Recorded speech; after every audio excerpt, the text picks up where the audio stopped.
Right on my click, nearly 7 or 6:50 rather, and it's that time of the morning where we discuss your finances. And if you're like me, growing up, I discovered that insurance is one of the biggest headaches you'll ever have, especially when it comes to all that fine print and something they call the averaging clause. And here to explain what this is all about is the finance man himself, Mr. Warren Wilkinson. How are you, sir? Katlego, good to see you. Very nice. I like your shirt, man. Nice. Thank you very much. I like the jersey.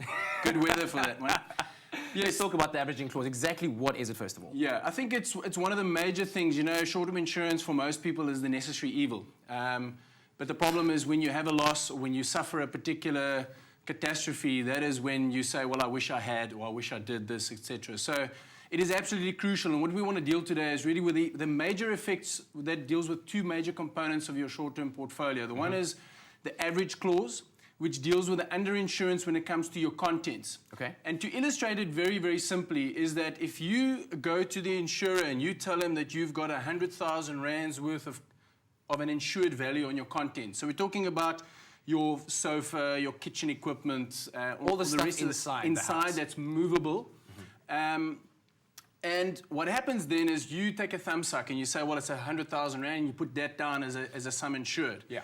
Should a loss occur and you lose, your entire house burns down to the ground, and the assessors found out that the actual value was 200,000 rand. Right, hence saying that you were actually underinsured. Underinsured, well, what happens is they will basically pay out half of the actual value that you had it covered for. So you will get a massive payout of 50,000 rand based on a sum insured of an initial sum insured of 100,000 rand. Now, okay, on what grounds is that? Is that based on the kind of thought that you might have been fraudulent in misgiving you information, or No. what is that? What happens is the principle of insurance says that you need to pay a premium that is commensurate with the risk that the insurer is carrying on your behalf. All right. So if you told them that you had 100,000 when in fact it was 200,000 rand, you've been paying 50% of the premium that you should have on the total value.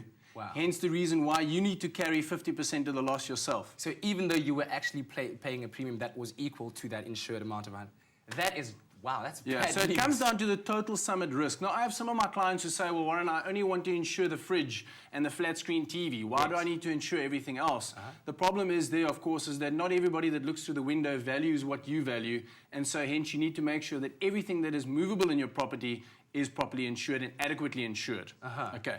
When it comes to building insurance, the best advice, and we often see it, you've got a bond cover with a bank or wherever it is, and all they do annually is adjust it with inflation for you. Yes. So we're talking about the actual insurance value of your building, and that when that burns to the ground, what it'll cost you to actually repay it. Now, if you look at a 500-meter square building, It's a huge house. So we're just talking about the structure here. So we're not talking about the playground, that's another 3 hectares. Okay. We're only dealing with the square meterage of your building, of your property. Yeah. And in Cape Town, for example, you can build for between 5,000 and 15,000 rand a square meter, depending on your finishes. Yes. So let's go on the 15,000. You're living in Camps Bay or wherever it may be. That is a total sum insured of 7.5 million rand. And then you need to add a 10% for removal costs and architect fees to get to a total sum insured of 8,250.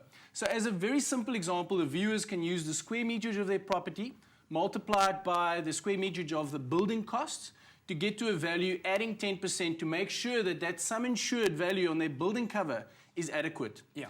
And the best advice I want to close off with at the end of the day is if you've got a sum insured in your contents worth more than 200,000 rand, yes, it is advisable to get an assessor to come in for 500 bucks or 200 rand to come in and do an assessment where they do a full inventory to give you the replacement cost of your items. Because most people go, well, that's only valued at a market value of 10 grand. Meanwhile, to replace it will be 20. And you need to insure for replacement value when it comes to contents insurance. And you need to make sure with your building cover that you obviously include the cost associated with rebuilding the property into the place where you're in before the loss. Indeed. Quick yes, a one-word answer. Whose responsibility is it every year to make sure that you insure it for the right amount? You or the insurers? You. Man. Gotta hate that. Maar daarvan van versekering gepraat en hier gaan ons oor na Liesel wat verseker 'n lekker restaurant resensie vir ons het.